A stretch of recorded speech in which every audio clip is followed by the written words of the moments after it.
C'est parti pour les vraies voix des JO sur Sud Radio, les Jeux de Paris comme on ne les vit nulle part ailleurs, avec nos vraies voix, vous le savez, cette équipe XXL chaque soir, les membres du collectif des championnes et des champions français.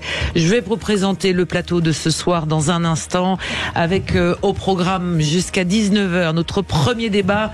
On va parler de l'ambiance. Est-ce que vous êtes étonné de cette ferveur des JO, mais au-delà de Paris, parce que si on est tous in love de Paris, comme le titre notre confrère du Parisien ce matin, même la presse étrangère s'étrangle de plaisir avec ce contraste entre des Français qui râlent tout le temps, ce qui n'est pas faux, et ce visage offert au monde entier aujourd'hui d'un pays qui se retrouve avec le sourire et autour de ses athlètes. La France semble avoir pris des vacances avec elle-même, c'est la phrase que je préfère d'un quotidien espagnol, mais ailleurs, est-ce la même euphorie du côté de Châteauroux, du côté de Lille, du côté de Marseille, à Tahiti, ou encore dans les stades où se sont déroulés les matchs et les tournois de football? Vous nous le dites et on en débat tous ensemble. On aura tout à l'heure aussi celles et ceux qui font l'ambiance dans les stades, les speakers, les maîtres et les maîtresses de cérémonie, parce qu'ils ont un rôle capital aussi pour mettre de l'ambiance pour les compétitions des athlètes. Un accueil digne d'une rockstar, bain de foule, sollicitations en tout genre. Ce sera notre débat tout à l'heure à partir de 18h30. Léon Marchand, méga star de ces JO. La Léon Mania ne fait-elle que commencer? Le nageur toulousain semble bien préparé à cette folie à la fois médiatique, à la fois avec ses fans. Est-ce amené à durer? Que faire de cette nouvelle notoriété aussi? Comment assumer un rôle de leader? Mais en dehors des bassins, eh bien, on va en parler tous ensemble, évidemment, avec nos vraies voix des JO aujourd'hui que je vous présente et que je salue avec plaisir. Marie-Claire Restou. Bonjour Marie-Claire. Bonjour à tous. Championne olympique de judo, faut-il encore le rappeler? Philippe Candeloro à ma droite. Bonjour Philippe. Bonjour. Ça va bien? Impeccable. Ouais. Ouais. En forme? J'aimerais bien être au milieu d'une patinoire, il fait un peu plus frais, mais... sinon, ça va. Dans certains stades, ils mettent la clim tellement à fond. Ça va venir, la patinoire, ça va venir. Marion Cligné qui vient. Alors, faut que vous preniez votre micro, Marion, qui est devant vous, là, devant vous, qui est par terre. Ça serait bien. Là, un gros micro comme ça, là, regarde. Et il est trop grand, vous voyez pas. Elle est plus à l'aise avec un vélo qu'avec un micro. Elle a fait 300 km en vélo pour venir. C'est à peu près ça, 80. Bon, elle est double championne olympique, mais effectivement, avec un micro, ça marche mieux parce qu'elle vient en vélo. Elle, vous avez fait quoi cet après-midi? J'ai fait Longchamp, j'ai fait Nanterre-Longchamp, j'ai fait des tours à Longchamp, me bagarrer avec d'autres qui préparaient je ne sais quoi, et puis la chaleur. C'est vrai que patinoire en vélo, ça serait pas mal. On a fait du vélo pour s'amuser. On a fait un peu de VTT sur la glace. C'est sans doute la seule vraie voix que je connais qui fait Longchamp avant de venir en vélo pendant plusieurs heures et qui vient faire une émission après, je vous le dis. Sébastien Delaigne est avec nous. Bonjour Sébastien. Bonjour. Bonjour Christine, bonjour à tous. Double champion du monde de pentathlon, 4 JO à votre actif et vous connaissez bien Léon Marchand et son entourage. Et votre éclairage sera précieux tout à l'heure pour parler de tout ce qui se profile autour du jeune nageur toulousain après toutes ces médailles olympiques. Antoine Mazer, bonjour mon cher Bonjour Antoine. Christine, bonjour à tous. On se dit bonjour mais on se voit depuis ce matin en fait. On va raconter les coulisses. Cette émission. Les baratineurs. Ça va bien. Alors petite journée, enfin non, c'est méchant de dire ça. Journée, on était mal habitués parce qu'on a eu des médailles dans la nuit. Mais depuis, c'est un peu... Exactement, une journée quand même qui a bien commencé pour les Français avec un doublé en surf individuel. On attendait l'or pour Colivast et le bronze pour Johanne Dufay. En revanche, on a une petite désillusion pour les cavaliers français en saut d'obstacle. Julien Épillard, qui avait terminé premier des qualifications, termine au pied du podium à la 4e place. Une matinée par contre plus prometteuse pour Oriane Berton, 2e de la première phase de l'épreuve d'escalade de bloc de difficulté. Par contre, chez les hommes, Bassam Awem, lui, a impressionné et a validé sa place pour le tableau final de vitesse. Et en sport collectif, les handballeuses françaises ont validé leur billet pour les demi-finales en battant l'Allemagne sous un record de spectateurs pour un match de handball féminin. Et également, on attend à 18h bien sûr les Bleus qui défient le Canada en basket, les coéquipiers de Victor Wembanyama qui là sont face à leurs responsabilités et qui espèrent décrocher une place en demi-finale. On y reviendra sur ça. Record de public à Lille cet après-midi pour du handball féminin. À mon époque, on jouait dans des stades vides. Donc voyez un peu la progression, même s'il s'est passé quand même quelques décennies entre les deux. Je suis d'accord. On file au standard parce qu'on a, bon pas un, mais une auditrice qui est avec nous pour cette première partie d'émission. C'est Sylvie qu'on accueille. Bonjour Sylvie. Bonjour. Vous nous appelez, vous êtes d'où? Alors je suis parisienne, mais je suis dans le Gers. Le Gers. Voilà. Où ça, dans le Gers? Je suis pas très loin de Nogaro. Voilà, pour vous donner un endroit, le circuit de Nogaro. Absolument, on le connaît bien, ce circuit de Nogaro. Et vous avez fui Paris. Voilà. Mais ça vous manque. Ça vous manque puisque vous nous rappelez aujourd'hui. Alors, je vois que d'abord on m'a contacté, mais je vois quand même que l'engouement de mes copains rester à Paris, ça donne un peu envie finalement. Ah, alors il reste encore quelques jours, c'est jusqu'à dimanche. Faites un petit aller-retour. Ouais, mais j'ai un autre programme. Bon, vous aviez Mais il y a pas mal de gens d'ici qui sont montés. Je vois des amis d'ici qui sont montés voir des compétitions de rugby ou autre chose. Voilà. Des Gersois qui sont montés. Ouais. Et les Parisiens ont pris la place des Gersois. Donc c'est des vases communicants. C'est ça. Vous voulez nous parler d'une jeune athlète, c'est surtout d'une star et puis d'une légende aujourd'hui, c'est Simone Biles. Dites-nous pourquoi. Tout à fait, ouais, ça me touche parce que ça me touche à tous les niveaux, mais j'ai fait un peu de gym dans ma jeunesse. Et la jeune Simone Biles, moi, elle me bluffe. J'ai l'impression qu'on a une autre Nadia Comaneci, avec des niveaux de difficulté qui sont stratosphériques aujourd'hui. Ce qu'elle fait, c'est hallucinant, puisqu'on connaît l'histoire de cette jeune femme. Enfin voilà. Et je me fais la réflexion quand je vois ce que font les jeunes femmes aujourd'hui en gymnastique. Je me dis, mais une jeune fille, une petite qui commence la gym aujourd'hui, pour espérer atteindre des niveaux, c'est dingue ce qu'elle va devoir gravir comme échelon, comme difficulté. Enfin, on se rend pas compte que ce soit au saut de cheval ou au bar asymétrique, la prise de risque qu'il y a sur ce qu'elles font. Enfin, c'est hallucinant, quoi. Ouais. Et vraiment, moi, elle me bluffe, cette jeune femme. En plus, c'est un petit bout de femme qui fait 1m40 et quelques. Elle est pleine de dynamisme, elle a un équilibre de dingue. Je la trouve resplendissante. Je suis ravie pour notre champion français de natation aussi, bien entendu. Mais je sais pas, elle me touche, cette jeune femme. J'ai l'impression que on a une nouvelle Nadia Comaneci. Vous voyez ce que je veux dire? Dans pas avec légendes, le même âge. Elle est la plus médaillée de l'histoire de la gymnastique. Ouais. Alors, Marion Cligné. Je l'ai vu hier, Simone Biles. Il y avait poutre, bar pour les sol, et bar pour les garçons. Et c'est vrai qu'elle est très impressionnante. Il y a une Brésilienne qui commence à monter aussi. Ce que j'ai trouvé très touchant hier, c'est quand les deux Américaines se sont mis à genoux pour saluer la Brésilienne qui avait gagné la poutre. Et sur Netflix, il y a 2 films qui s'appellent Rising. C'est en anglais, mais il y a sûrement un traducteur quelque part sur Simone Biles. Ils vont finir après les Jeux de Paris et ça vaut le coup de le voir parce que ça explique toute son histoire de ce qu'elle a passé à Tokyo avec les twisties qui s'appellent quand tu perds ton sens dans l'espace.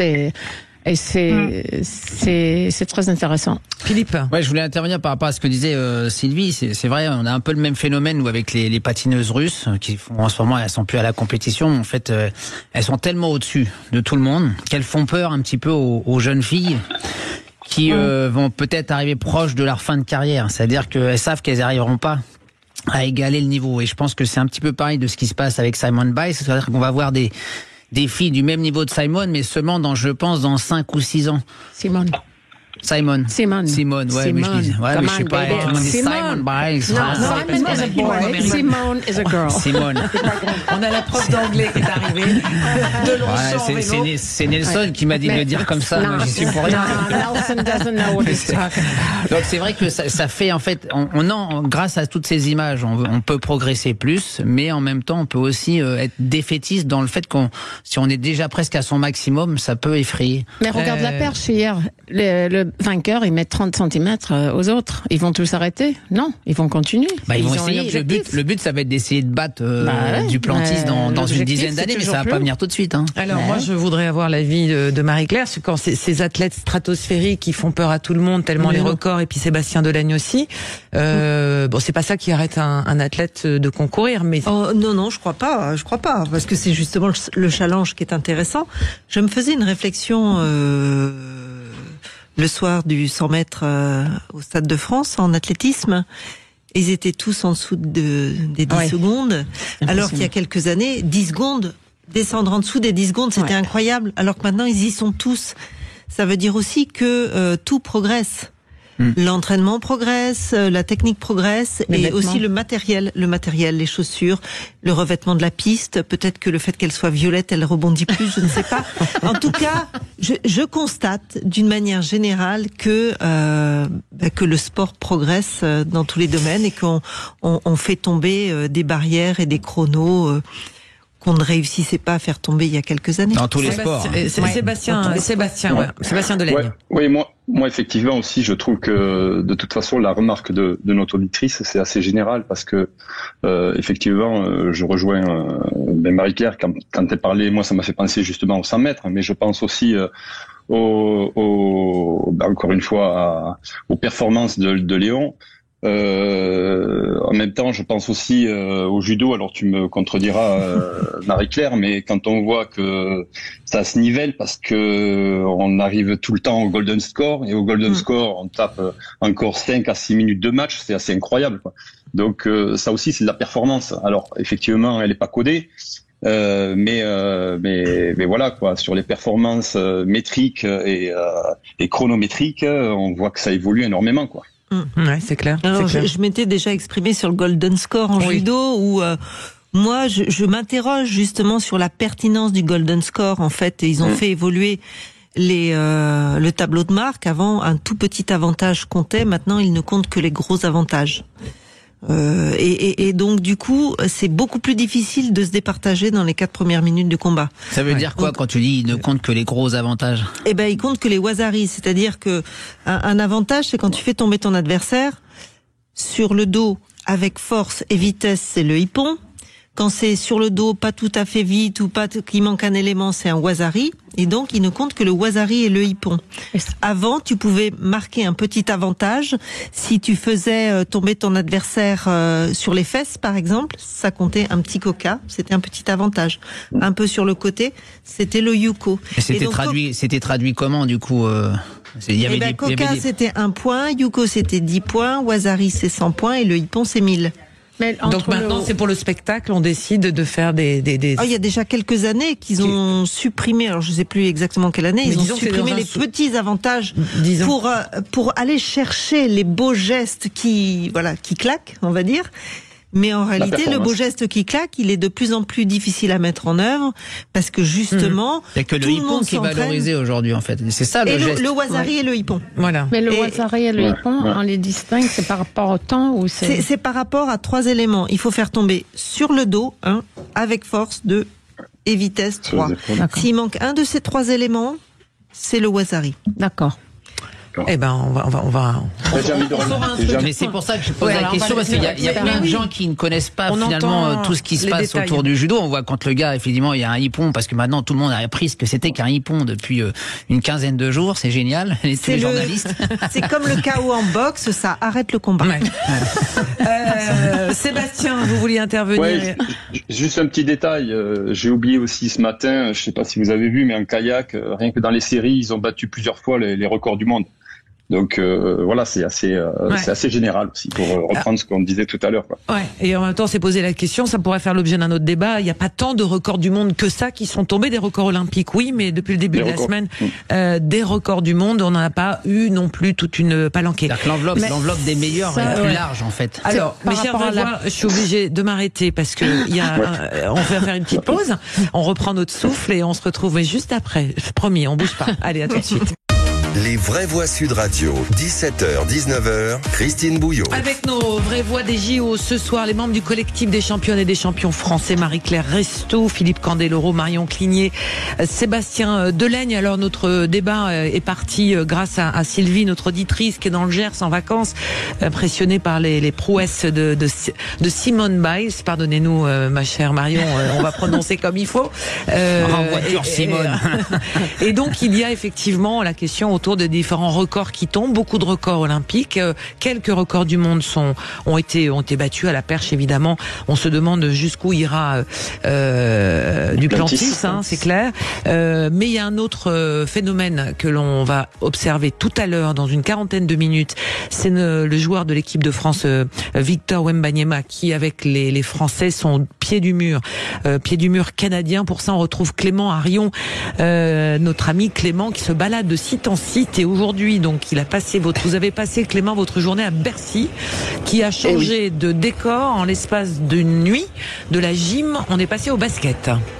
Exactement, on est passé des tapis de gym au panier de basket, tout simplement à l'Arena Bercy, la salle qui s'est métamorphosée en l'espace de 17 heures. Cette nuit, 500 personnes étaient mobilisées, un travail acharné, puisqu'il faut d'ordinaire 48 heures pour transformer Bercy en salle de basket. On avait 9000 spectateurs à la gymnastique et aujourd'hui, la salle en accueille 13 000 pour le basket. Des gradins au sol ont été déployés, des milliers de kilomètres de câbles aussi déplacés pour assurer les retransmissions télé.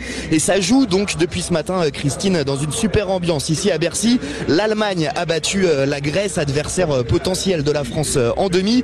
Et puis la Serbie qui vient d'éliminer l'Australie en prolongation il y a quelques minutes, 95-90. La salle qui s'est vidée avant de se remplir. Ça commence à se remplir pour le match de l'équipe de France et j'aperçois Victor Wembanyama qui arrive pour l'échauffement. Quelques paniers pour lui pour commencer. Le défi, c'est de tendre votre micro à Victor sans que ça se voit. Gros défi. Gros défi.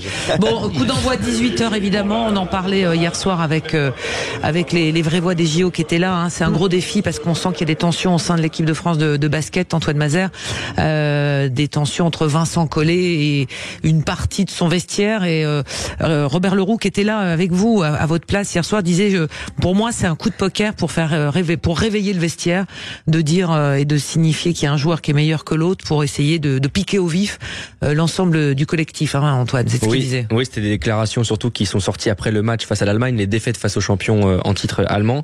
Une réaction de Evan Fournier, le joueur de l'équipe de France, qui n'a pas plu à Vincent Collet par médias, justement en conférence de presse, ils se sont un petit peu rentrés dedans, disant Vincent Collet trouvait regrettable et inacceptable les propos de son joueur, qui compte même l'écarter ce soir pour le match, sachant qu'Evan Fournier fait partie d'un des meilleurs joueurs de l'équipe. Laurent Sierra demandait hier soir aussi sur notre antenne, ancien vice-champion olympique avec l'équipe de France de basket en 2000 aux Jeux de Sydney, de faire beaucoup de turnover, de changements dans cette équipe pour essayer d'insuffler peut-être un nouveau souffle. Mais c'est vrai que cette équipe du Canada, elle arrive entre guillemets pas forcément au bon moment pour l'équipe de France parce que elle arrive avec ses grosses stars et pour se retrouver, c'était pas forcément le match idéal. Ouais. Qu'est-ce que vous en pensez, Marie-Claire Resto, Philippe Candeloro, Marion Cligné, Sébastien Delaigne, de ces phrases qui sortent finalement dans les journaux? Les journalistes font leur boulot, décortiquent. Est-ce que à votre époque, ou est-ce qu'aujourd'hui vous savez si les athlètes lisent les commentaires ou les phrases qui sont prononcées d'un entraîneur sur sa performance à lui? C'est compliqué, hein, je pense qu'il doit y avoir Marie-Claire. Oui, je pense que c'est compliqué. Il y a parfois des phrases qui peuvent être dites sans volonté de blesser, mais qui peuvent être prises, sorties du contexte, etc. Est-ce que c'est stratégique pour faire réagir? Alors là, j'en ai aucune idée. En tout état de cause, moi je ne lisais pas. Je ne lisais rien avant ma compétition parce que de toute façon, vous pouvez jamais plaire à tout le monde et puis il faut se préserver des choses qui peuvent blesser et je crois qu'il faut se concentrer sur ce qu'on a à faire et quand on fait ce qu'on a à faire, le résultat est au bout. Philippe. Alors moi, c'est vrai que j'avais un rapport assez privilégié et particulier avec mon entraîneur, parce que j'avais qu'une seule personne autour de moi. Bon, il y avait le chorégraphe, il y a l'entourage, mais en fait, s'il avait un truc à me dire, il allait pas le dire à la presse. Il m'engueulait directement, et puis c'était, au moins c'était clair, parce que le problème, on est dans un sport d'équipe, et effectivement, peut-être que c'est fait sciemment pour piquer au vif et peut-être motiver l'ensemble de l'équipe, mais ça a jamais rien de bon, parce que voilà, quand il y a de l'animosité entre des joueurs d'une même équipe, à mon avis, ça peut se bouffer la rate sur le terrain et ça peut être très négatif. Sébastien Delaigne, ces phrases qui sont sorties dans les journaux, quand on est dans sa bulle de sa compétition, est-ce que ça peut avoir une influence? Est-ce que aujourd'hui les athlètes sont ultra connectés aussi, hein, ils sont pas indifférents? On sait que par exemple pour les Jeux de Paris, il y a tout un protocole qui avait été mis en place pour éviter le cyberharcèlement des athlètes eux-mêmes, hein, sur leurs comptes, leurs réseaux sociaux, Instagram, TikTok, de tous les côtés. Mais est-ce que les coachs aujourd'hui, on va dire, sont attentifs à ce qui peut sortir, pas sortir, et préserver cette bulle de confidentialité quelque part? Oui, alors effectivement, mais un sport collectif, c'est peut-être plus difficile parce qu'il y a un entraîneur pour plusieurs personnes. Je sais qu'en sport individuel, ce qui était mon cas, voilà, on arrivait à se mettre dans une bulle, même si on était plusieurs à participer. Voilà. Après, s'il y avait du linge sale, on le lavait en famille. Là, je trouve que ou c'est une maladresse, ou c'est ouais, quelque chose qui va permettre de faire réagir l'équipe. En tout cas, voilà, c'est pas la belle image qu'on attend, et ni les propos d'ailleurs à la suite de matchs où voilà, il faut continuer d'être positif, je crois, pour surtout quand on arrive à ce stade de la compétition, et éviter de polémiquer ou de créer des climats hostiles, quoi. Ouais, et quand on a été un grand joueur et qu'on voit un jeune joueur qui attire toute la lumière aussi, est-ce que quelque part on n'est pas un peu piqué au vif de se voir comme ça, pas voler la vedette, mais en tous les cas attirer tous les radars médiatiques, Marion Cligné? Quand on lit sur le basket, le rugby à 7, on voit que deux noms, Dupont et Wembanyama. Donc, je pense que c'est des collectifs. Donc, les autres, ils sont bien conscients qu'il y a des stars et il y a eux. Mais après, ça peut aussi, suivant leur sensibilité, les faire tiquer un petit peu. Ouais. Mais bon. C'est compliqué, ça, hein, la gestion d'un méga star. Ça énerve, parce que quand nous, par exemple, si on était deux Français dans la même compétition, on sentait que souvent, la fédération qui était plus pour l'un que pour nous. Donc tu dis bon bah allez-y, démerdez-vous tout seul, allez-y, prenez la lumière, mettez-vous la pression, et l'autre derrière, comme ça il peut y aller un peu peinard. Mais là, bon, là, il y a quand même un enjeu assez important. Et puis il faut garder l'esprit d'équipe jusqu'au bout. Maintenant, on n'est pas dans les vestiaires, on sait pas vraiment ce qu'il y a entre eux. Ouais. Faut les laisser jouer, puis on fera le bilan après, je pense.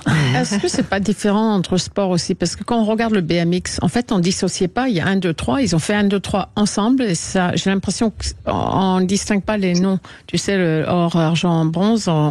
Ouais, c'est la même médaille, ouais. Oui, c'est à peu près la même médaille, mais là, en rugby à 7, on entend plus Dupont qu'autre chose. Donc. Après, gérer un collectif, Antoine Mazère, Marie Glasdou, avec des individualités comme vous avez dans un groupe de basket, comme il y a là, avec des méga stars, ça doit pas être simple. Hein. Il faut un super DRH. C'est du management, voilà. C'est du management. Chaque personnalité est différente. Moi, je sais que il y a des gens, il faut leur crier dessus pour qu'ils les motivent. Il y en a d'autres, au contraire, il faut leur parler calmement et les rassurer. Alors, moi, je vais citer mon cas. Moi, je n'ai jamais supporté qu'on me crie dessus. J'ai toujours, moi, mon entraîneur, il me disait 2-3 trucs avant le combat, et après, il suffisait qu'il me regarde et qu'il me fasse 2-3 gestes, ça suffisait. Voilà. Et donc, il y en a qui avaient besoin d'être vraiment secoués pour réagir. Donc, c'est vraiment une question de personnalité. Et faire une équipe, c'est pas facile, parce que il faut pas des clones, il faut pas 5 ou X personnes de la même trempe. Il faut des gens différents, il faut des meneurs, il faut des suiveurs, il faut des bons seconds, il faut des ailiers, il faut des centres, il faut des shooters, et c'est ça, faire une équipe, c'est quelque chose de compliqué, parce qu'il faut des gens qui soient complémentaires, et donc il y a forcément toujours dans une équipe des gens qui vont prendre plus la lumière que d'autres, parce qu'ils seront comme ils sont. Ouais, tout à fait. Le plus dur, c'est quand la lumière s'éteint pour certains et que la lumière arrive sur les autres. Là, il faut accepter. Surtout quand on est en plein tournoi. Là, c'est-à-dire que si ça se passe après les Jeux Olympiques, il y en a un qui prend sa retraite, on est déjà même à mieux psychologiquement de laisser passer la chose et de faire la passation. Mais quand ça arrive dans un tournoi comme celui des Jeux Olympiques, ça doit être beaucoup plus compliqué. Allez, on va dans un instant retrouver notre invité, le Tous in Love de ces JO de Paris. Mais est-ce que c'est vraiment le cas partout ailleurs et dans les stades aujourd'hui? Il y a des personnes, des speakers, des speakerines, enfin des maîtresses et des maîtres de cérémonie qui sont là. Et on est en ligne avec l'une d'elles que j'ai eu la chance de croiser à la sortie d'un stade de handball ce week-end. C'est Élodie Bonin. Bonsoir Élodie. Bonsoir. Bonsoir. Alors, je sais que vous êtes sur les matchs de boxe qui arrivent. On fait une petite pause, Élodie Bonin, et on vous retrouve juste après. D'accord? Avec les vraies voix des JO. À tout de suite. Les vraies voix Sud Radio, 17h, 19h, Christine Bouillot. En compagnie des vraies voix des JO ce soir, ce plateau XXL, mesdames, messieurs, Marie-Claire Restou, championne olympique de judo, Philippe Candeloro, qui a été vice-champion du monde de patinage, mais double médaillé aux Jeux, sur une patinoire certes, mais c'est une médaille, ce sont des médailles olympiques, double médaillé également aux Jeux en cyclisme, c'est Marion Cligné qui est autour de cette table, Sébastien Delaigne également, qui est double champion du monde en pentathlon moderne, 4 Jeux disputés dans sa carrière, et on va revenir avec notre invité sur cette folie douce qui nous en parle. Est-ce qu'on est étonné de la ferveur des JO, mais aussi au-delà de Paris? On va voir comment ça se passe tout de suite. Les vraies voix Sud Radio, le grand débat du jour.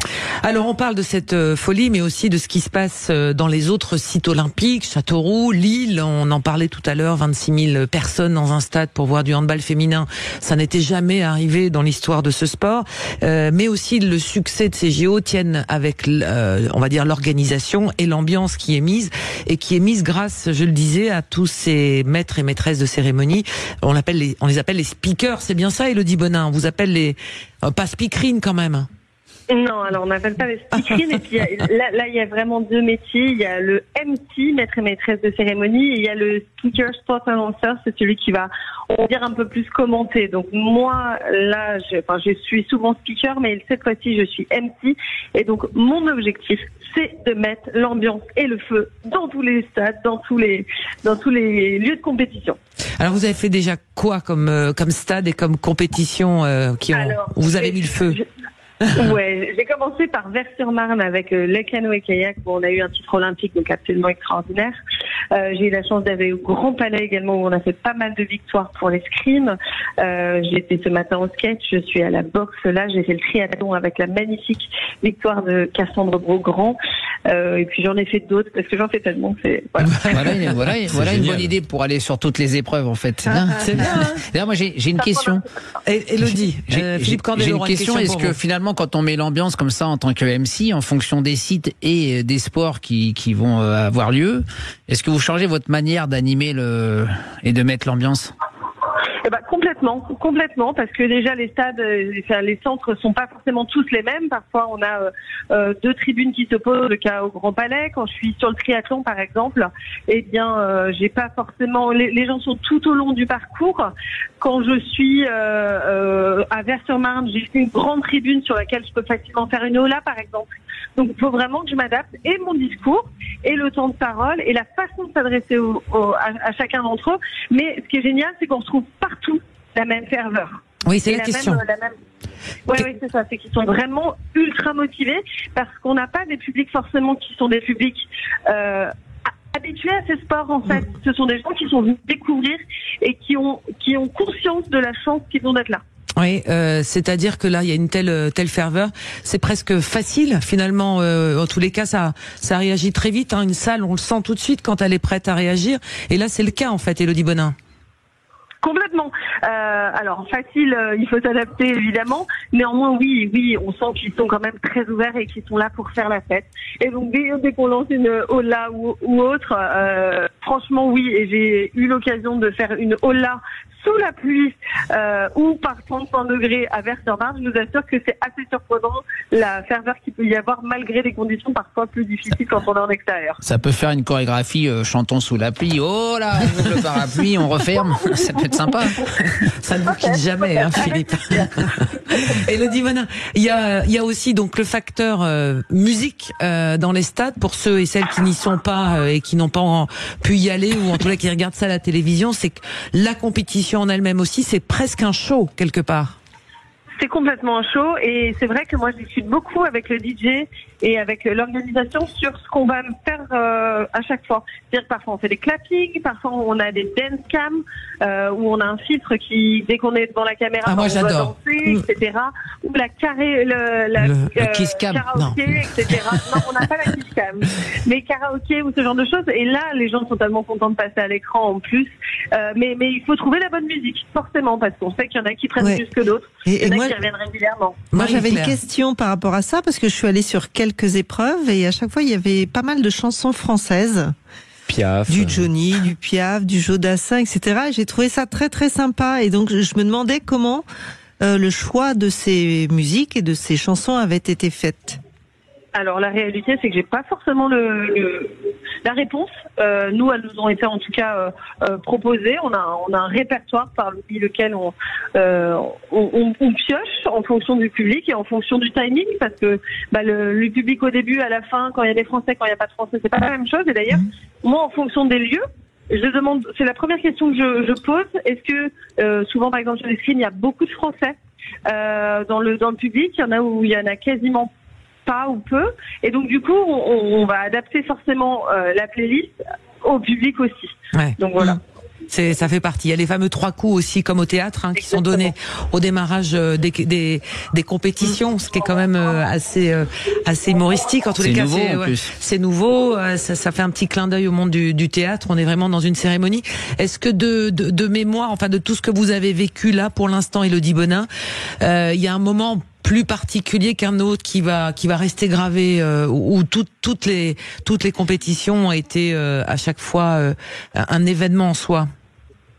Alors forcément, moi en tant triathlète, je fais des Ironman, etc. Quand j'ai vu Cassandre Bozan qui a gagné à quelques mètres de moi, forcément ça m'a marqué.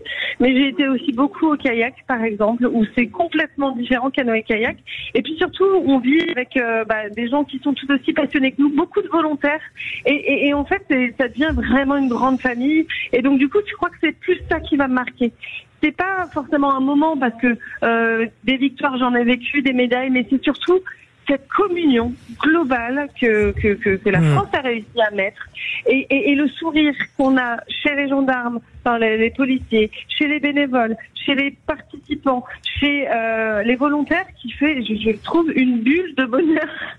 On aimerait que ça dure. Hein. Ouais. Non, pas que ça s'arrête, vraiment. On a peur des gueules de bois du lendemain. Bon, écoutez, Élodie, on vous libère, parce que je sais que vous devez partir justement sur l'organisation de... c'est quoi le programme de boxe ce soir que vous allez ambiancer, en tous les cas, en tant que maîtresse de cérémonie? Alors là, on a plusieurs combats féminins ce soir. D'accord. Pour la boxe, demain, ce sera les hommes. Les hommes, et c'est bien, c'est à Roland-Garros. C'est à Roland-Garros, tout à fait. Qui s'est transformé aussi. Ça aussi, c'est des prouesses. Il y aura un Français. Toulousain. Élodie, merci infiniment d'être passé nous voir et d'être venu dans cette émission Les Vraies Voix des JO. Et bonne continuation à vous. Et on saura mettre un visage derrière ces voix dans les stades grâce à vous. Alors, mes chères vraies voix, effectivement, l'ambiance dans les stades. Mais est-ce que, Antoine, tout le monde est du même avis en termes d'ambiance? En tous les cas, il y a eu une petite pique qui a été lancée par une jeune médaillée française. Un célèbre animateur de télévision qui se demandait si elle avait pu fêter comme ça aurait pu être le cas à Paris on va l'écouter, sa médaille. On va écouter sur quel jeu hier soir sur France 2. Comment à Châteauroux on vit ces Jeux Olympiques un peu loin de Paris? C'est ça a été un... Tu peux pas les fêter déjà. Si tu gagnes une médaille à Châteauroux, tu peux pas la fêter, t'es obligé d'arrêter. C'est peut-être ce que t'as pensé, mais moi j'ai vécu quelque chose de différent. C'était incroyable parce que le public était proche de nous, le stand était incroyable, et j'ai rapidement été emmenée au Club France. Et je crois que j'ai fêté la médaille avec un public qui a été vraiment magique.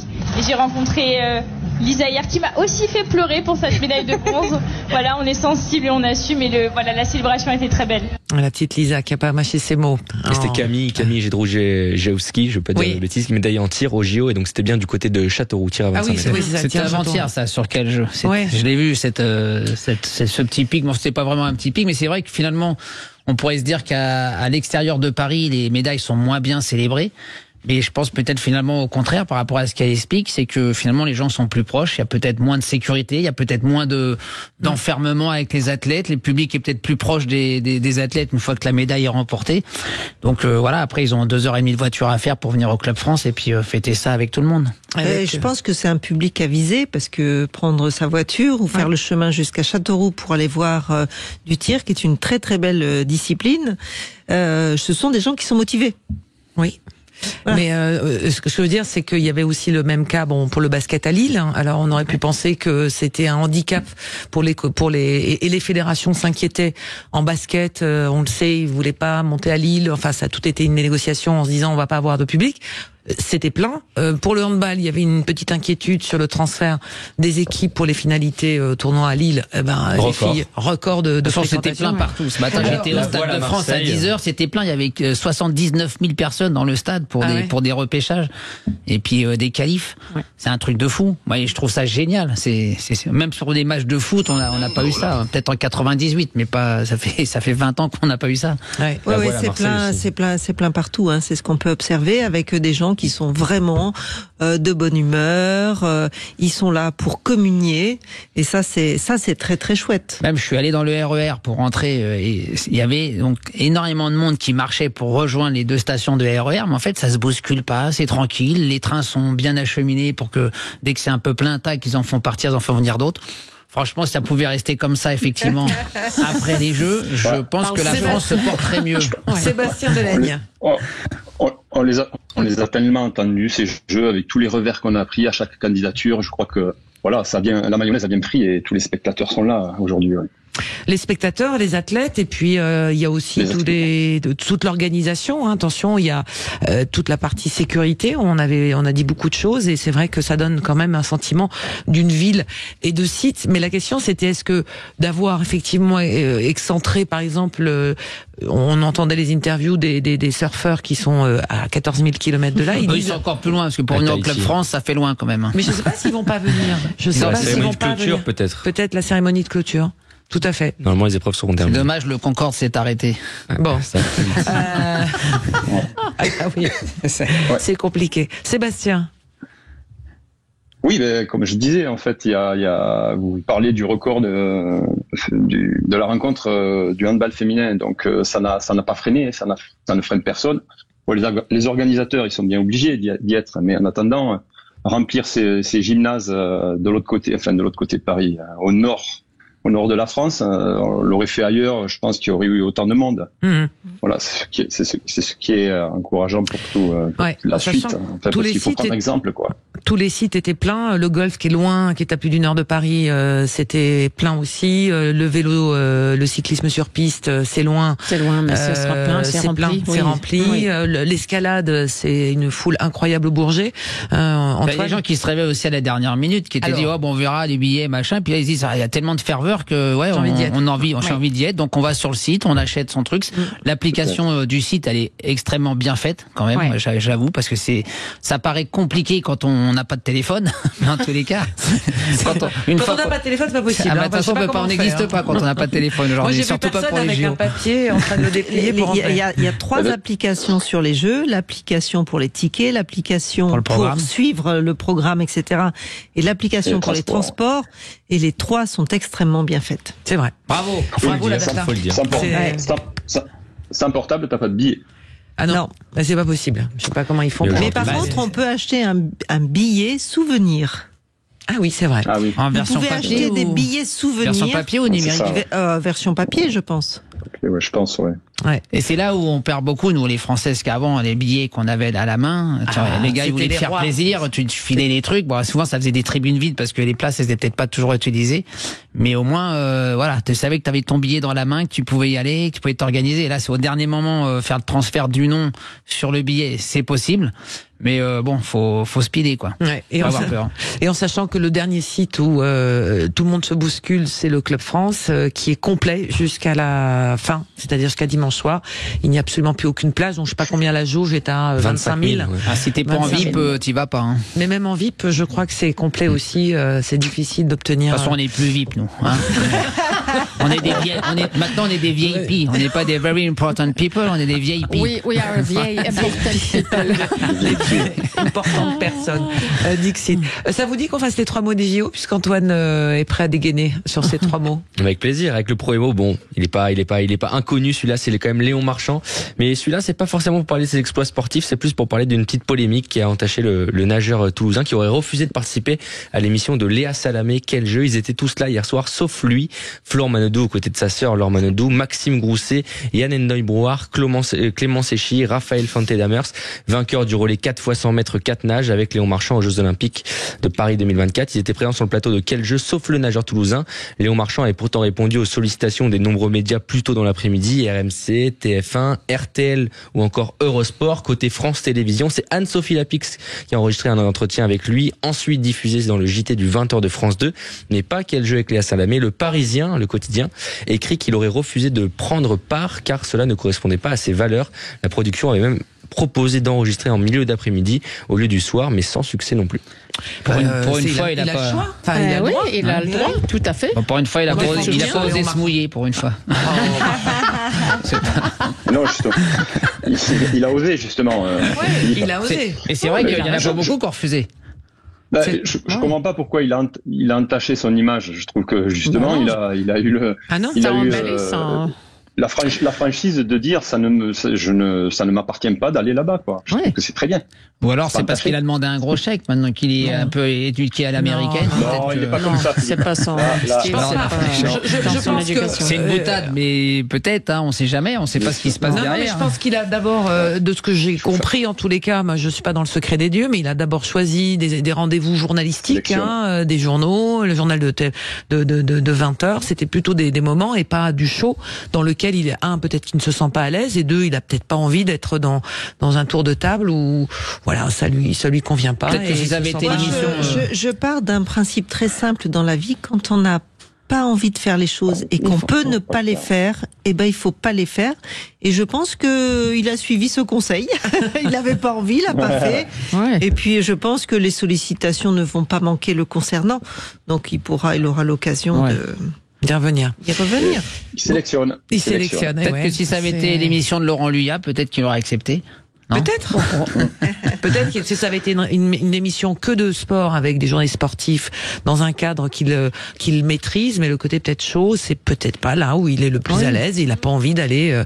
Il a raison. C'est pas un animal de foire. Moi, c'est mon sentiment. Et puis il avait déjà fait l'interview pour France Télévisions avec Anne-Sophie Lapix déjà dans l'après-midi. Je pense qu'à France Télévisions, il devait se batailler les différentes stars de la télévision de la deuxième chaîne pour avoir besoin d'avoir Léon Marchand sur leur propre plateau. Il y a un truc qu'il faut dire, c'est que Léon Marchand aujourd'hui c'est une star interplanétaire, c'est-à-dire qu'il a dû avoir tellement de sollicitations sur les télévisions étrangères que la France reste peut-être qu'un marché à 20% pour lui par rapport à son exposition qu'il envisage de faire. Le deuxième mot. Ah oui, c'est la cérémonie, parce que la cérémonie de clôture, elle approche. Alors le showman que vous êtes, mon cher Philippe, dimanche. Alors le directeur artistique, c'est pas Philippe Candeloro, ce sera toujours Thomas Joly qui est à nouveau. Mais je lui ai proposé un ou deux drag queens qu'il n'avait pas mis à la cérémonie d'ouverture. Peut-être que je suis même proposé. Une nouvelle indiscrétion, mais j'ai pris des cours. Comme lors des Olympiades précédentes, donc ça sera pas sur la scène, cette nouvelle cérémonie, ça sera bien dans un stade. Ce sera le Stade de France qui a été choisi pour l'occasion. La cérémonie aura lieu de 21h à 23h15. Après une grande parade des athlètes, on assistera, comme le veut la tradition, à la transmission de drapeaux des Jeux Olympiques entre le comité d'organisation de Paris 2024 et celui de Los Angeles en 2028. Et selon le Parisien, Thomas Mars, le chanteur de Phoenix, ou encore Jean-Benoît Dunkel et Nicolas Godin du groupe R qui cartonne aux États-Unis, ainsi que Tom Cruise seront à l'affiche de la cérémonie. Je vais y aller. Vous y allez, Marie-Claire? Non, c'est pas prévu. Il reste des places. Il reste des places. Ceci dit, j'ai lu un reportage aujourd'hui qu'il y avait des gens qui étaient déjà dans la nostalgie parce qu'ils repartaient chez eux. Donc effectivement aussi le site de Paris que ce soit pour les athlètes ou les bénévoles, les accompagnateurs, en fait ça va commencer à se vider cette semaine. Oui. Parce qu'il y a des gens qui peuvent pas rester jusqu'au bout. Donc effectivement peut-être qu'il y aura des places qui vont se libérer. Ça va de 220 € à 1 600 €. Ah ouais, quand même. Pour 2 heures de show, même pas 2 heures de show. Mais il y a que ça. Oui, il y a que ça. Et c'était les économies que j'avais faites depuis que j'ai revendu ma médaille olympique il y a quelques semaines. Allez, je croyais que c'était pour payer ta retraite. Oui, mais non, ça c'est mort, la retraite, on n'en aura pas, tu le sais bien. Ceci dit, ça peut être relancé. Ça peut être relancé. Et votre dernier mot? C'est boycott, parce que la finale du sol qu'on parlait hier vire à l'incident presque diplomatique. Le Premier ministre roumain a décidé de boycotter justement cette cérémonie de clôture. C'est Ana Maria Barbossu, la roumaine, qui pensait avoir gagné la médaille de bronze hier lors de l'épreuve au sol de gymnastique. Mais suite à un appel réalisé par l'entraîneur de l'américaine Jordan Childs, la roumaine a été privée de la 3e place. Eh bien, en réaction de cette décision, le Premier ministre roumain Marcel Cialocu a décidé de ne pas se rendre à la cérémonie de clôture des Jeux Olympiques. Bah voilà. Étant là, j'étais vraiment surprise que il y a eu un appel.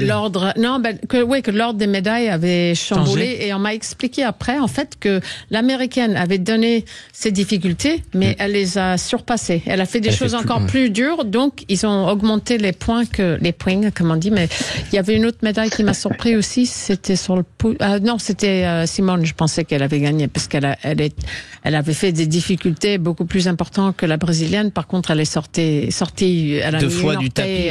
Deux fois, dans le truc. Je voulais revenir sur ce que tu as dit. En fait, c'est bizarre parce qu'on fait la passation du drapeau olympique, mais les prochains Jeux, c'est en 2026. Alors, je sais bien que 26 pour les Jeux d'hiver. Ah oui, mais donc, normalement, la cérémonie de clôture se ferme pour laisser place. Alors, comme on parle d'Olympiade d'été et d'Olympiade d'hiver, il me semblait que voilà, les prochaines fois qu'on va réouvrir Athènes, ça va être pour les Jeux d'hiver de Milan-Cortina en 2026. Ils font la distinction. Bon, je suis obligée de siffler un temps mort parce que il faut qu'on fasse une coupure et on a le quiz qui arrive. On va retrouver notre auditrice depuis le Gers qui va devoir choisir entre vous, mes chers vrais voix, pour savoir avec qui elle concourt pour cette discipline olympique. Bien sûr. Arbitrée par moi-même et dirigée par vous, Antoine Mazer. Vous ne bougez pas, c'est tout de suite après ça. Les vraies voix Sud Radio, 17h, 19h, Christine Bouillot. Avec Marie-Claire Restou, championne olympique de judo, Philippe Candeloro, double médaillé aux Jeux d'hiver en patinage, Marion Cligné, double médaillé d'argent aux Jeux olympiques en 96 et 2000, et Sébastien Delaine, double champion du monde de pentathlon, tous membres du collectif des championnes et champions français. C'est donc avec vous, ma chère Sylvie, on vous retrouve, que vous allez disputer le quiz des JO sur Sud Radio. Alors, avec qui? Il faut choisir un duo. Il faut choisir un duo, là. Vous avez... j'adorerais jouer avec Monsieur Candeloro. Vous allez adorer perdre, surtout, c'est ça le truc. C'est pour ça qu'on vient, Et on fait un duo? Bah oui, parce qu'on est 4 autour de la table. On est 4 autour de la table. Vous avez droit à une deuxième carte de partenariat. Mince, alors j'ai pas retenu. Sébastien Delaine, Marion Cligné ou Marie-Claire Restou? Marion. Alors, donc il y a la team Sylvie, Philippe, allez, Marie-Claire. Marion et Marion. Et face à vous, un de winner. Sébastien. Et du très lourd sur le papier. Marie-Claire. Allez, on y va. Alors, on rappelle les règles. Bien sûr, il faut, lorsque je vais donner la question, il faudra absolument donner son prénom avant de répondre. On vous donne la parole et une fois que vous avez la bonne réponse ou la mauvaise réponse, en tout cas, vous donnez votre réponse. Si elle est bonne, c'est un point. Si elle est mauvaise, c'est la balle à l'autre équipe qui aura 5 secondes pour parler. Et il faut remporter 3 questions pour pouvoir gagner ce quiz olympique. C'est parti. Première question. Ça va aller très très vite. Attention, quel est le nouveau record du monde du saut à la perche battu hier soir par Armand Duplantis? Marion. Quelle est la hauteur? 6,25. C'est une bonne réponse. 6,25. Ça fait 1-0. Vous avez gagné, Sylvie. Oui, la hauteur. Le nouveau, le record. Yes. La marque. Bon, vous avez gagné, Philippe. Oui. Donc, non, mais ne contestez pas. Attention, deuxième question. Contre qui l'équipe de France de football s'est imposée hier soir pour se qualifier en finale? Sébastien, on donne son prénom, c'est l'Égypte, c'est une bonne réponse. Sylvie, il faut d'abord donner votre prénom et ensuite la réponse. Et oui, sinon le CIO ne valide pas cette réponse. En plus, pour celui qui est vraiment, alors là, ça va, c'est Sébastien qui a donné la réponse, mais celui qui est à l'extérieur, qui est pas studio, il perd une petite seconde quand même. Ouais. Mais Sébastien, il rattrape son retard. Et d'ailleurs, ça a été dur ce match, hein. C'était jusqu'au bout. Prolongation, victoire 3-1 de l'équipe de France. Attention, quelle épreuve se dispute en ce moment du côté du Bourget? Marie-Claire. L'escalade? Ouais. L'escalade. Je l'avais. J'ai du mal à dire mon prénom en fait. C'est con. J'ai la réponse. On va vous mettre un petit post-it devant. J'ai la réponse à la question, mais j'ai pas. 2-1 pour la team Marie-Claire. Sébastien, ça peut déjà être décisif sur cette prochaine question. Attention, à quel âge a Wao Zheng, la plus jeune athlète des Jeux Olympiques? Marion. Sylvie, 14 ans. Sylvie. Non, Marion, c'est qui m'a dit 14 ans. C'est une mauvaise réponse. C'est la balle à l'autre équipe. Sébastien. 13 ans. C'est une mauvaise réponse. La balle à Sylvie. À l'équipe de Sylvie. Sylvie. 16 ans, j'ai dit. C'est pas bon? Quel âge vous l'avez dit? 16 ans. Non, c'est pas bon. Philippe. C'est beaucoup moins. Philippe. Non, c'est l'autre équipe, parce que vous avez l'équipe de Sylvie. Et c'est à nous. Au départ, j'avais dit Sylvie, 14 ans. C'est trop? Non, c'est trop. C'est beaucoup moins. C'est à nous, là. Oui, c'est à nous. Hein. Donc, je dirais 12 ans. C'est pas bon. C'est une mauvaise réponse. La balle à l'autre équipe. En fait, Philippe, elle est pas née, la gonzesse, en fait. Si, mais c'est moins de 12 ans. Elle est moins de 12 ans. Marion. C'est impossible. Marion. 8 ans. Non, c'est plus. C'est plus. Sébastien. Oui, j'entends. 11 ans, c'est une bonne réponse. À force. On l'a dit en même temps, en fait. Sébastien, il a répondu en même temps. On aurait pu jouer 3 heures avec ça, on aurait pu commencer avec 99 et puis à descendre. Elle a 11 ans, c'est en skateboard, c'est la plus jeune athlète de tous les Jeux Olympiques. 4 ans seulement après avoir débuté sur une planche. Voilà, petite pensée pour les petites Françaises qui ont effectivement été sorties du concours, mais qui sont pas plus âgées. Hein. Il y en a une qui a 14 ans et l'autre 15 ans. 11 ans. On se fait la dernière question peut-être pour le fun, mais on sait déjà qui a gagné. Mais oui, non, mais celle-là, ça compte 3 points. C'est nous. C'est nous qui avons gagné. Ouais. Marie-Claire et Sébastien. C'est nous. Bien sûr, Marie-Claire. J'aime bien Marion. Problème d'arbitrage là. Hein. Ça va aller. Sylvie, vous avez le droit de changer d'équipe. Juste pour la gagne. Surtout pas. Je serais ravie de perdre avec vous, Philippe. Ah, mais c'est gentil. Attention, dernière question. J'aille dans le Gers. Avec quel autre athlète Simone Biles a demandé à faire une photo ce matin qui a fait le tour du monde en sortant de son interview avec Sébastien. ABC. Oui. Ah, je l'ai vu. Avec Léon Marchand. Oui, c'est une bonne réponse. Non, mais Sébastien, il est incollable sur Léon Marchand, donc c'est pas du jeu. C'était avec la chaîne américaine, la NBC. Et juste après, cool. Simone Biles a demandé à faire une photo avec son idole, peut-être, Léon Marchand. Ouais. C'est la classe, ça. Hein. Ouais, il va être convoité, le gamin. Faudrait que. Ouais, ils vivent tous les deux aux États-Unis, en fait. Ah oui. Ça serait marrant de voir une session de coaching l'un avec l'autre. Si elle nage au fond de la piscine et c'est lui, il se casse la gueule sur la poutre. Bon, Sylvie, on vous retrouve pas trop déçue. Là, on sort du terrain et cette défaite, non. Moi, c'est l'esprit de Coubertin, moi. Qu'est-ce que vous avez prévu, Sylvie? Dites-nous dans le Gers. C'est quoi le programme des vacances? Faites-nous rêver. Marciac, le festival de salsa, fête de village, course landaise, foie gras, magret, beau programme, Madiran, baignade. C'est le bonheur dans le Gers. Bon, vous nous ramenez des petits gésiers, puis on viendra manger chez vous à Paris. Avec plaisir. Oui, parce que vous êtes du côté de Paris. Et il y avait de l'Armagnac, oui, il y a tout ce qu'il faut. Il y a tout le bonheur dans le Gers, de toute façon. Voilà, il y a tout ce qu'il faut. Bah, écoutez, on vous embrasse, Sylvie. Vraiment, merci beaucoup. Bonnes vacances. Nous voir. Et puis, bonnes vacances du côté du Gers. Et bonnes vacances aussi à tous celles et ceux qui nous écoutent, évidemment, puisque si on parle des JO, il y a aussi les vacances qui se déroulent. Souvent, d'ailleurs, avec des écrans géants qui sont installés dans les campings. Moi, j'ai vu des images incroyables où on met tout ça et tout le monde se retrouve autour des compétitions. Allez, on s'arrête un court instant à faire le journal, la météo avec Rémi André et on va ouvrir notre deuxième heure des vraies voix des JO, toujours en compagnie de notre plateau de rêve, Marie-Claire Restou, Philippe Candeloro, Marion Cligné, Sébastien Delaigne. On se retrouve juste après ça sur Sud Radio. À tout de suite. Les vraies voix Sud Radio, 17h, 19h, Christine Bouillot. Allez, c'est parti, deuxième heure des vraies voix des JO ce soir avec le collectif des championnes et champions français. Toujours ce plateau exceptionnel ce soir autour de la table. Marie-Claire Restou, championne olympique de judo. Philippe Candeloro, double médaillé aux Jeux olympiques d'hiver. Marion Cligné, double médaillé en cyclisme aux JO de 96 et 2000. Sébastien Delaigne, double champion du monde de pentathlon moderne avec 4 participations aux JO. Évidemment, on va revenir avec vous sur cette journée un petit peu, on a l'impression que c'est un petit peu plus mou parce qu'on avait beaucoup de médailles jusqu'à présent tous les jours, mais on a quand même une médaille d'or ce matin, une médaille de bronze au réveil, mon cher Antoine, en surf. Oui, exactement, on s'est bien réveillé avec une belle nouvelle.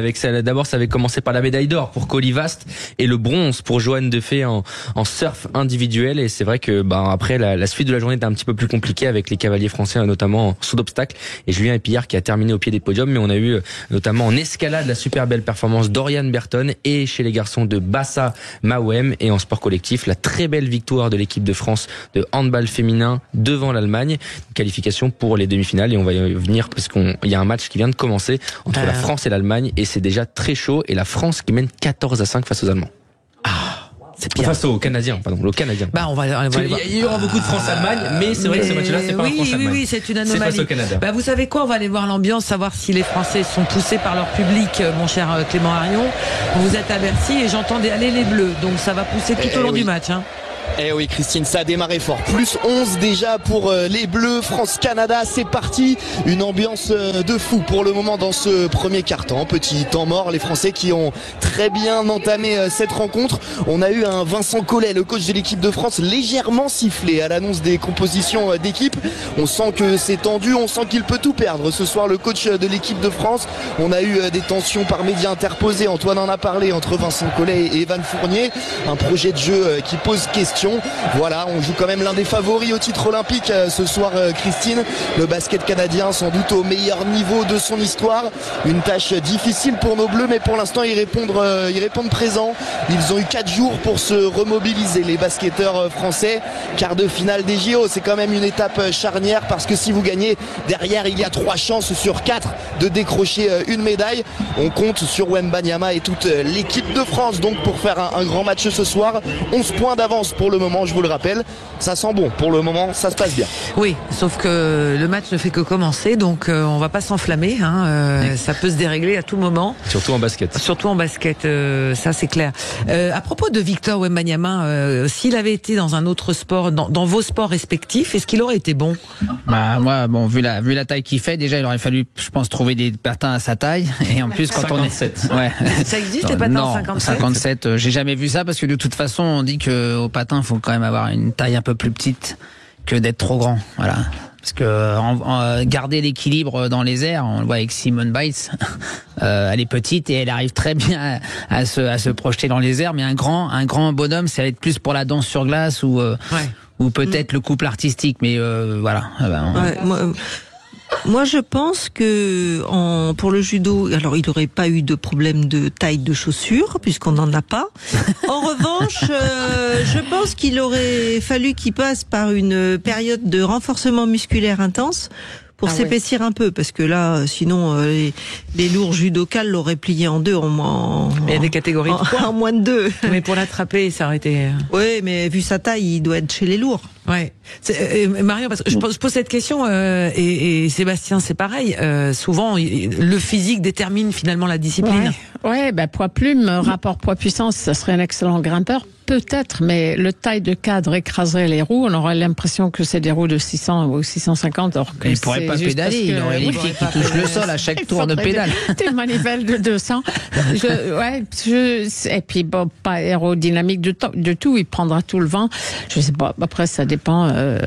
Par contre, le jour où il va filer un coup de pied au cul à son gamin, Sébastien ça va faire mal. Dans quelle discipline autre que la sienne? Finalement, chez nous, il y a un profil à peu près type, mais il y a des grands, il y a des petits. Maintenant, j'ai du mal à voir comment, avec cette taille-là, il fait couple avec un cheval, en sachant que dans notre discipline, le cheval est tiré au sort, donc il faut trouver un cheval. Il aurait aussi sur un cheval. Escalade. Le cheval il se barre, et non pas lui. Escalade, c'est lui qui porte le cheval. Peut-être en natation. Peut-être en natation, Sébastien, oui. Peut-être en natation. Avec les segments qu'il a.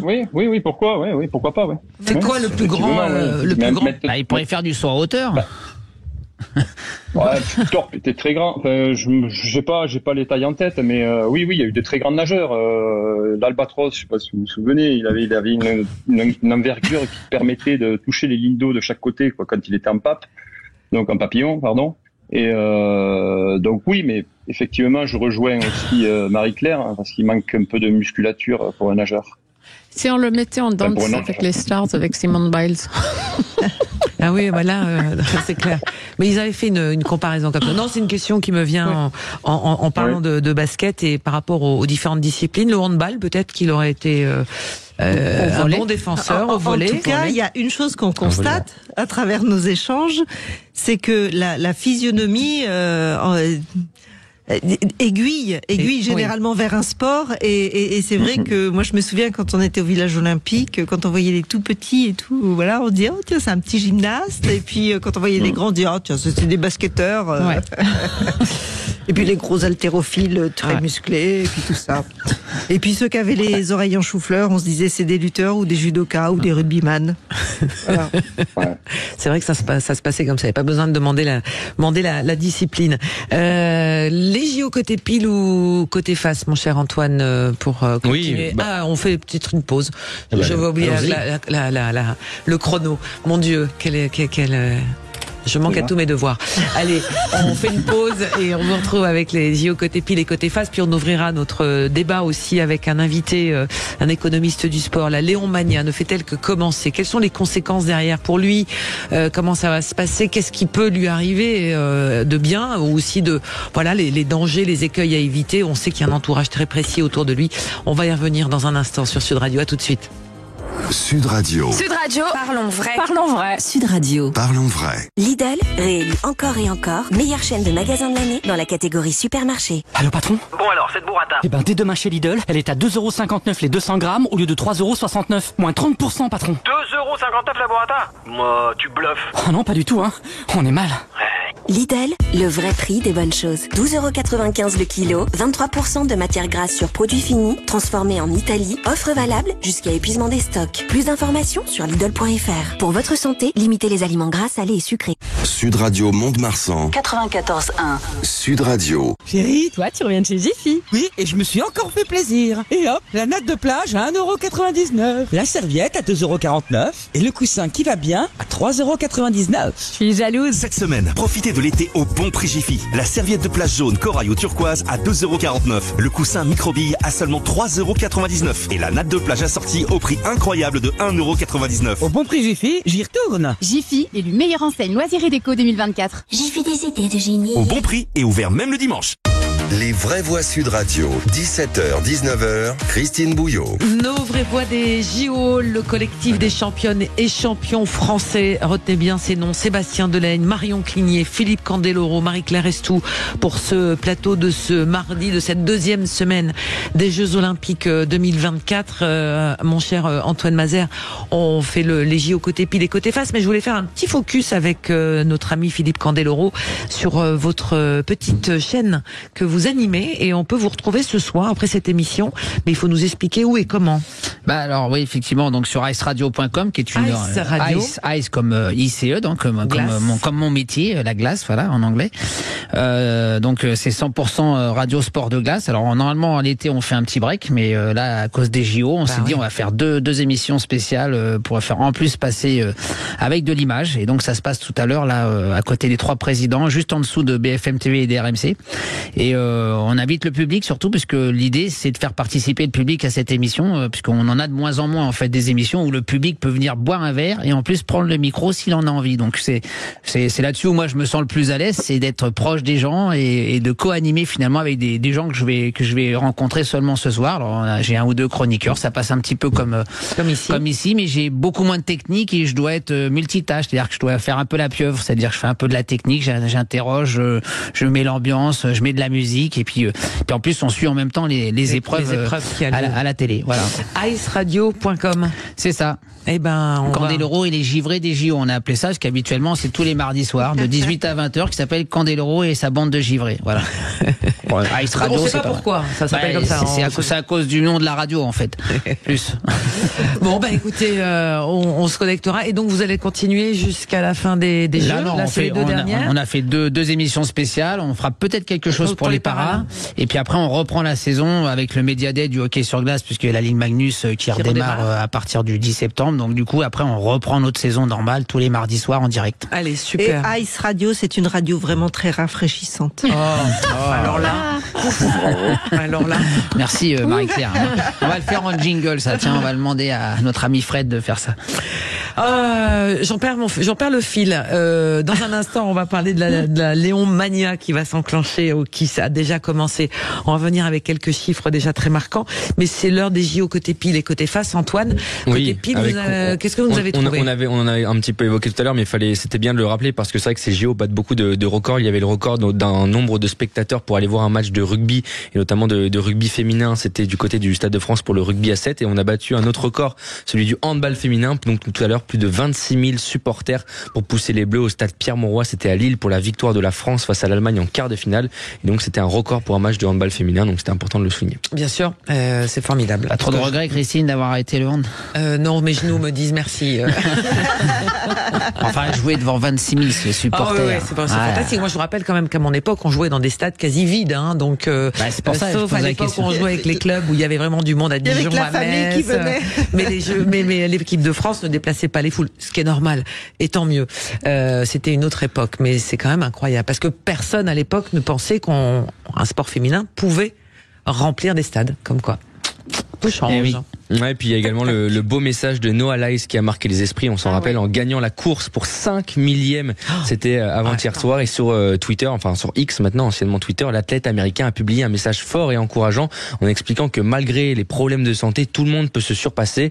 Il dit: je souffre d'asthme, d'allergie, de dyslexie, de troubles de l'attention, d'anxiété et de dépression. Et je peux vous dire que tout ça pour valoriser sa performance. Mais ce que vous avez ne définit pas ce que vous pouvez devenir. Pourquoi pas vous? Un discours qu'il a répété également en conférence de presse une fois sa victoire hachée sur le fil, où il explique vouloir rendre accessible l'athlétisme. Il s'agit d'un sport mondial, il faut que tout le monde puisse le regarder. Enfin, ce mec-là, tu le lâches en Australie, les kangourous ils font la gueule. Hein. Je sais pas si tu l'as vu avant sa course, quand il débarque et tout ça, et il fait son show, quoi. C'est là où j'admire, moi, les ricains, c'est que. Et il assume derrière. Ah oui, il assume derrière. Il a beaucoup bossé avec un coach et ils ont mis tout en ordre avant, et juste avant sa course, il a appelé, elle a apparemment 3 cloches un peu bouddhistes là qu'elle a sonné, puis il a fait sa truc de respiration, et puis après il a fait ces mouvements là, tu sais. C'est des showman, hein, Sébastien Delaine, ces Américains quand même, hein, sur pas mal de disciplines, mais l'athlétisme, on attend de voir voilà, il y a les tenues, les ongles, les cheveux, la façon de se comporter, puis les interviews d'après compétition. C'est vraiment autre chose. Hein.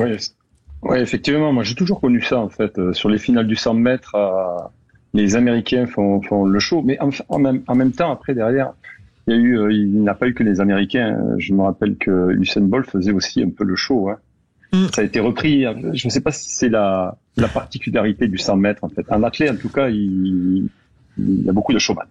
Ouais. Daniel, s'il était là, il nous le confirmerait. Oui, il confirmerait. Certains ont des rituels bien rodés pour se mettre en condition avant l'épreuve. Pour être explosif. Pour se mettre vraiment dans la compétition, c'est-à-dire qu'il y en a, Marion disait, il a fait sonner 3 cloches, etc. Certains tennisman, ils vont faire X pas, taper 3 fois la raquette, voilà, des espèces de rituels qui se répètent et qui mettent en condition l'athlète en fonction de sa discipline. Mais vous en aviez pas? Alors ils veulent peut-être. Ouais, Sébastien. Pardon. Ils veulent peut-être impressionner aussi l'adversaire. En fait, c'est une façon de dire je suis là et compte sur moi. C'est tellement intensif et c'est tellement court que tout ce qui se passe avant, c'est très important. Mais il y a l'esthétisme aussi qui commence à vraiment prendre de l'ampleur notamment dans les disciplines où il y a beaucoup de femmes. Aujourd'hui, je trouve qu'elles sont très coquettes, bien maquillées, les ongles faits, et on a presque 90% des athlètes féminines aujourd'hui, indépendamment de leur performance, parce que c'est d'abord ça qu'on doit regarder et admirer, mais physiquement, faut reconnaître qu'il y a des sacrés canons quand même. Oui. Disons qu'il y a une évolution en termes, parce que sinon vous allez vous faire tomber dessus en disant encore. Vous faites non mais je le dis. Écoutez, même les lanceuses de marteau sont jolies. Non, mais ce que je veux dire, elles sont, comme les athlètes hommes, il y a une évolution effectivement en termes d'esthétisme et de choix, et aussi de s'assumer parfaitement. C'est pas parce qu'on faisait à l'époque du sport ou des sports qui étaient dits masculins qu'on pouvait pas rester féminine ou qu'il fallait copier. On a encore le droit de dire qu'il y a des femmes qui sont jolies, qui font du sport et des performances quand même. Absolument, Philippe. Après le lanceur de marteau canadien, c'est vrai qu'il a pas le même look. Hein, mais il a un look qu'on retient. Ouais, exactement. C'est comme la sauteuse en hauteur ukrainienne. Je sais pas si vous avez vu, elle avait toujours la même coiffure avec 2 tresses. Oui. Voilà, je pense que ça fait aussi partie du rituel, la coiffure pour certains. Que ce soit pour le lanceur de marteau ou la sauteuse en hauteur. Faire gaffe, de dos, on pourrait se tromper. Ah, mais non. Bon, on en est où, nos côtés pile et côtés face? J'ai perdu le fil, là. C'est une petite transition, une petite passe décisive, comme on dit dans le jargon, parce qu'on va parler de Léon Marchand. Il y avait un reportage très sympathique sur la matinale de TF1 Bonjour. Notamment, le titre, c'était Léon Marchand, le nouveau chouchou des Français. Ils ont trouvé Apolline. Qui est Apolline? Je vais vous laisser le découvrir. Vous allez voir ce qu'elle fait, Apolline. Elle note tous les temps de Léon Marchand et même elle a réussi à le croiser, mais ça s'est pas passé comme prévu. Il y a les courses de Léon Marchand, les temps et ses médailles. Il y a des cases pour faire signer à des grands nageurs. Qu'est-ce qu'il représente pour toi, Léon Marchand? C'est mon modèle, du coup il représente tout. Pardon? Tu vas essayer de te faire signer une dédicace? Regarde, il arrive. Il est juste derrière toi, vas-y. Léon? Désolé, j'ai pas trop le temps. C'est pas grave. Oh non, pas soupette, mais c'est pas possible.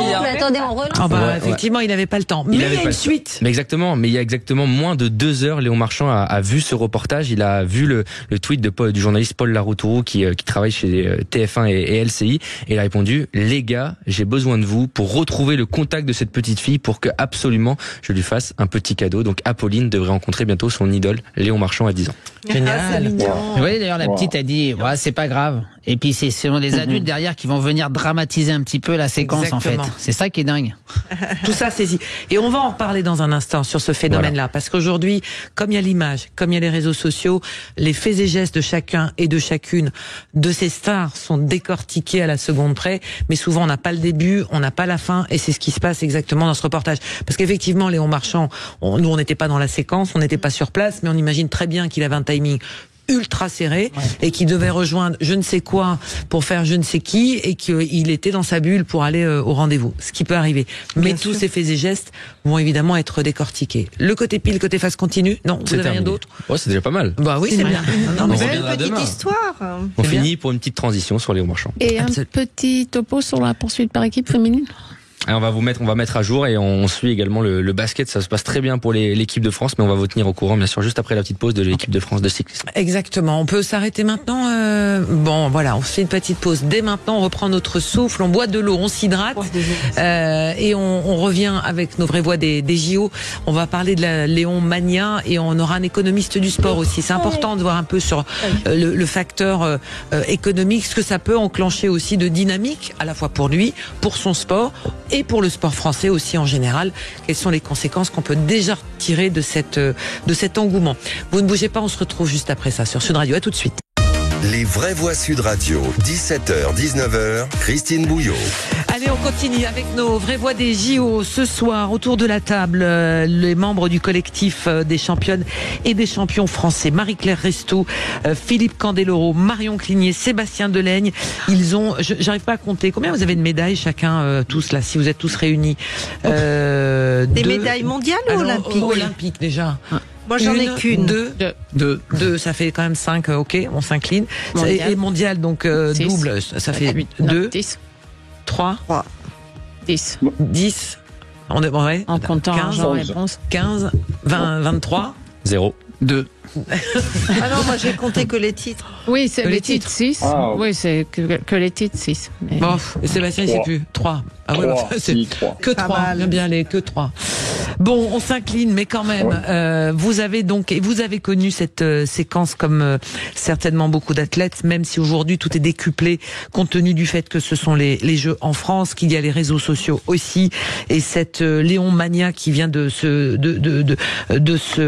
déclencher. 25 000 personnes l'attendaient, ont fait des heures de queue hier pour le voir au Club France, et ce n'est absolument pas terminé. Il est sursollicité évidemment. C'est un marathon médiatique qui s'ouvre pour lui, et avec beaucoup de questions autour de ça. Est-ce que ça a un avantage? Comment va-t-il gérer tout ça? Alors Sébastien Delaigne, j'aimerais que, parce que vous connaissez la famille proche, ses parents de Léon Marchand, cette méga star qui est devenue Léon Marchand, on le savait pour ceux qui connaissaient parfaitement la natation et le sport en général, que ces Jeux allaient être vraiment une bascule, une réussite pour lui parce qu'il était préparé pour ça. Mais maintenant, dans quoi bascule-t-il, lui, le jeune homme de 22 ans, qui était plutôt protégé du fait d'être aux États-Unis, d'être très bien entouré et d'être dans l'univers de la natation? Il bascule dans une dimension qu'il connaissait pas et que très peu de sportifs ont connu. C'est comme vous le disiez, il est starifié. C'est une grande star de ces Jeux Olympiques carrément, et au niveau national comme international. Il a marqué l'histoire de son sport. Il a marqué l'histoire des Jeux de Paris. Et du coup, effectivement, ça va être une gestion relativement compliquée. Mais je pense qu'avec l'entourage qu'il a, les parents qu'il a, l'entraîneur qu'il a, les entraîneurs qu'il a, voilà, il a encore une fois, je le disais la semaine dernière, c'est quelqu'un qui a la tête sur les épaules, il sait très bien où il va, il sait très bien ce qui se passe, même s'il n'a pas réalisé tout à fait encore l'ampleur de cette notoriété. Voilà, c'est quelqu'un de serein, de posé, quelquefois introverti, puisque effectivement, il n'aime pas non plus tout ce qui peut se faire autour d'un sportif, c'est-à-dire la surmédiatisation, les plateaux à gogo. C'est pas son genre, style. Donc c'est pas son style. Donc déjà lui-même est déjà un peu protégé par sa personnalité ou son caractère quelque part. Et par contre, ça va pas être facile à faire. Mais je pense que voilà, il est assez intelligent et le monde qui l'entoure aussi pour pouvoir faire la part des choses. Ouais. Mais ses parents, c'est une bulle. C'est évidemment, ils connaissent aussi l'univers médiatique. Son papa est journaliste, sa maman ne l'est pas, mais connaît cet univers-là aussi. Le fait qu'ils aient aussi eux vécu ce que vous, tout le collectif, vous avez vécu, est-ce que pour lui ça peut être un rempart pour le protéger plus que lui de devoir se protéger lui-même? Oui, quelque part, oui, c'est un atout. C'est un atout. Ils sont passés par là, l'expérience ils l'ont, et comme vous disiez, Xavier est dans le milieu, donc il sait comment ça se passe, il connaît les rouages, et je pense que son fils est le premier averti. Et est-ce qu'ils sont préparés aux éventuelles polémiques qui pourraient commencer à être mises en avant? On l'a vu avec le phénomène Mbappé. Ouais. Tout ce qu'il faisait était merveilleux jusqu'au jour où on trouve un truc et que la France entière se déchaîne. Oui, ils sont préparés. Ils savent que de toute façon, on ne peut pas plaire à tout le monde et qu'il y a toujours, des détracteurs, j'ai envie de dire, du plaisir et qui seront là pour critiquer ou faire une analyse ou interpréter quelque chose qui n'a pas lieu d'être. Donc ça, ils sont complètement conscients et donc du coup, ça permet de le vivre moins de fracas, quoi. Ouais. De toute façon, après une telle montée en puissance là de ce qu'il a donné sur ces jeux, il va falloir forcément qu'à un moment donné, il se casse la gueule pour qu'il se fasse défoncer. Soit il va continuer là, il peut continuer 3-4 compètes là d'ici les 3 prochains mois, ça va continuer à bien se passer. Mais à un moment donné, avec la pression, si en plus il aime pas trop la partie un peu publique, média. Moi j'aimais le public, donc quand j'ai ce truc là qui m'est tombé sur la tête, j'en ai profité, ça m'a galvanisé, ça m'a boosté dans mes efforts.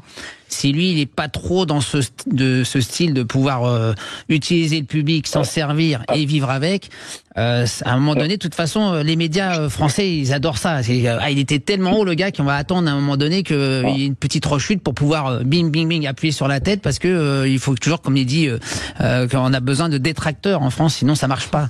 Ouais. Oui, Philippe, c'est terrible. Alors Sébastien Delaine.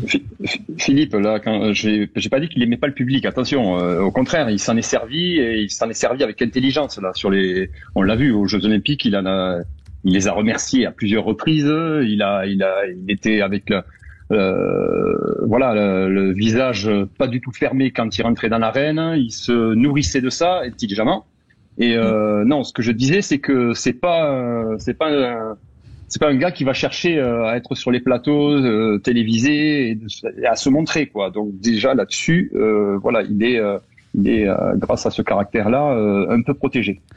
Oui, Marie-Claire Estou. Moi, je pense que dans un premier temps, il va falloir qu'il se fasse à l'idée d'être d'avoir gagné une avalanche de médailles en peu de temps.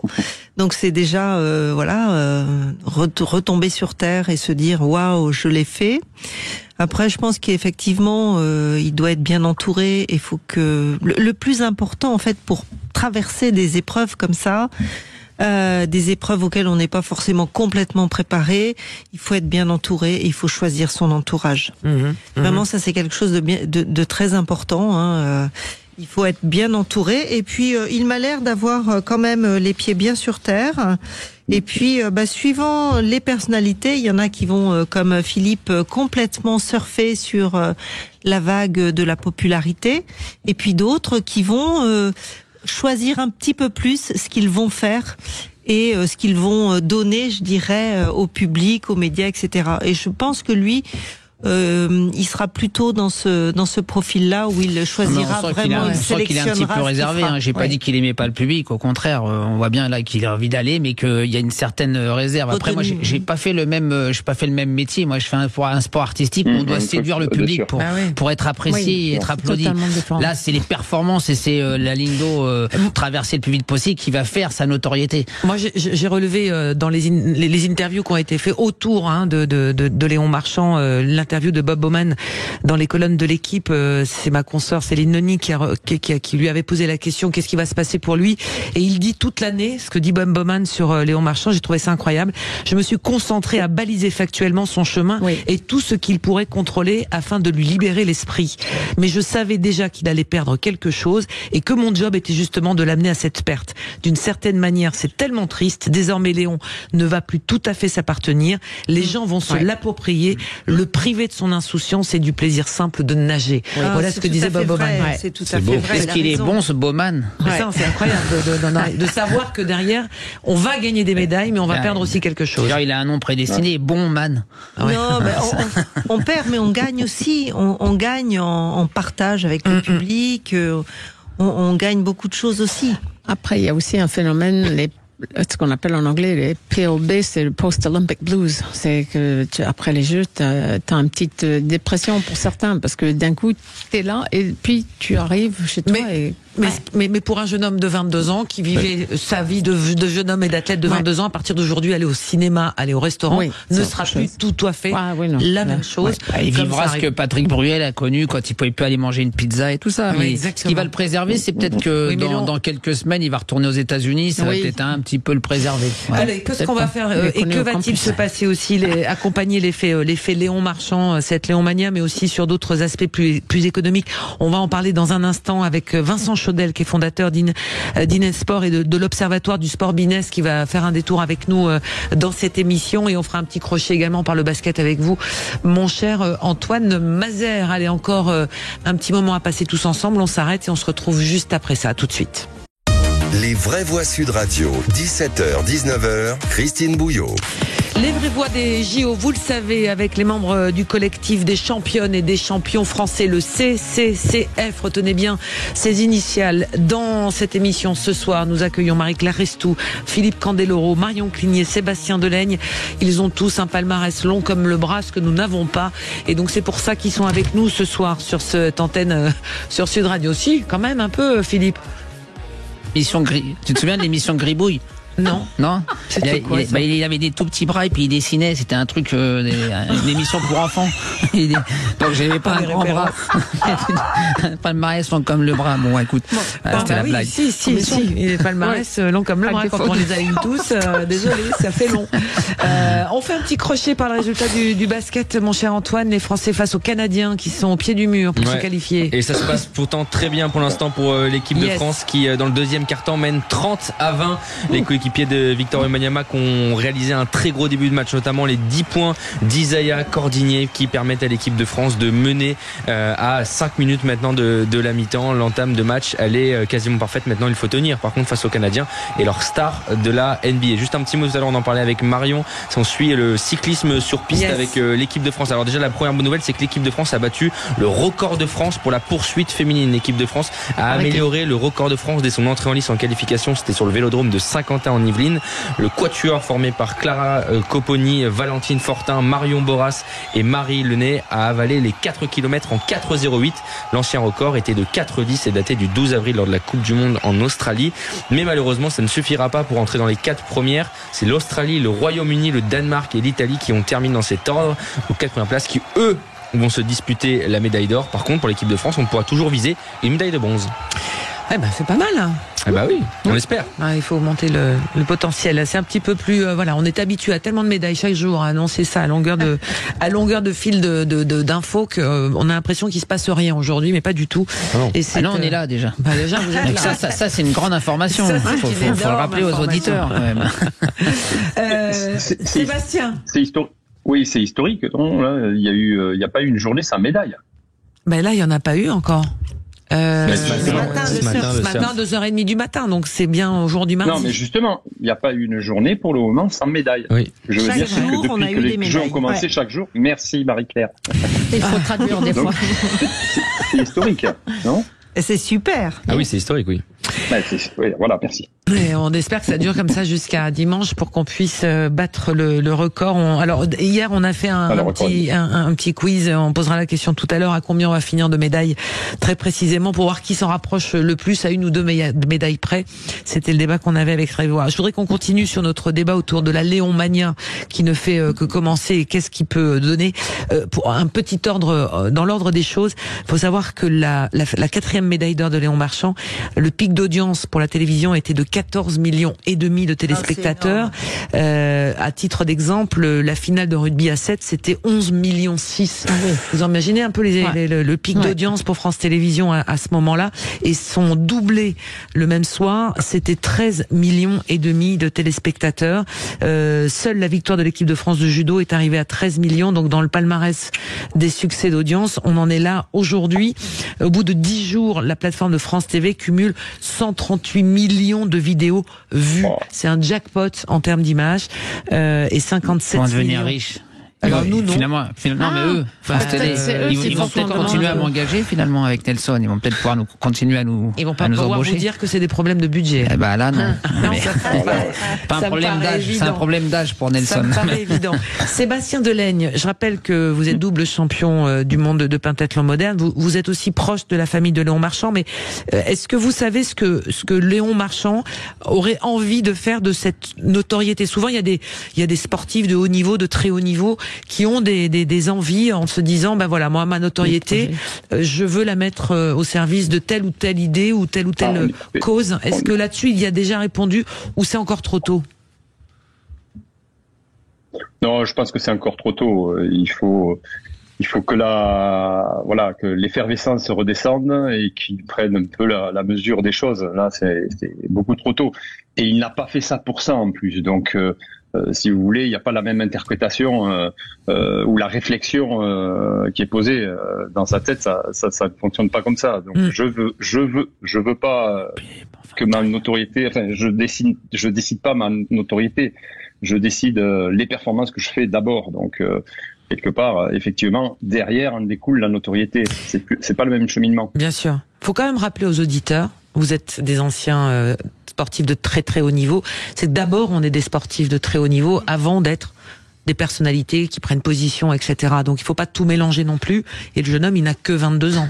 Donc, il y a encore 2 à 3 Olympiades à pouvoir faire quand on voit la plupart des gens qui veulent continuer. Donc, est-ce qu'il a envie de Oui, après, c'est une question d'envie. Donc forcément, dit, la priorité, ça va être pour lui s'il a envie de continuer à nager, il va d'abord continuer à nager. Après, s'il était en fin de carrière, peut-être qu'il se poserait la question de savoir s'il allait donner sa notoriété, son engouement pour une œuvre caritative ou pour une action de bienfaisance.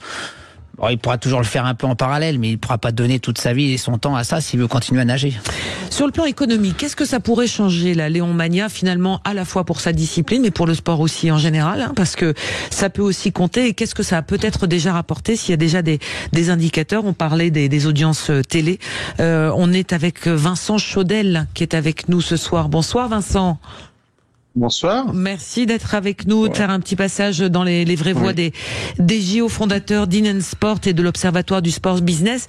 Est-ce que vous avez déjà pu un peu analyser cette Léon Mania sur le plan économique, ou est-ce qu'on peut déjà anticiper certains éléments économiques? Je vais déjà vous donner quelques éléments de comparaison ou complémentaires à vos échanges. Déjà, malheureusement, je vais pas vous rapporter beaucoup de médailles d'or dans votre total du plateau. Zéro. Mais on est bien garni. Tout va bien. Mais c'est déjà une bonne massif, chose. D'un point de vue économique, ce qui est important pour un athlète lui-même, c'est la rencontre avec le public, c'est l'exposition de ce nombre de millions de Français qui étaient devant leur écran, ça le change de dimension. Et vous avez évoqué les 14 millions de Français qui étaient devant leur écran pour sa finale, mais attention, il y a eu 14 millions de Français aussi devant France-Brésil en 2019 pour le football féminin. Et après, on est tombé à moins de 1000 spectateurs de moyenne pour le championnat de France de première division du football féminin. Donc, il y a eu une rencontre. C'est le point qui est très important. Mais après, et c'est toute la difficulté pour les sportifs olympiens, c'est qu'est-ce qui va se passer pendant 4 ans entre le moment où ils rencontrent le public, une fois, et le public global français, et pas le public uniquement des amateurs de natation. Et qu'est-ce qui va se passer pendant les 4 ans? Et c'est ça qui va être important à voir.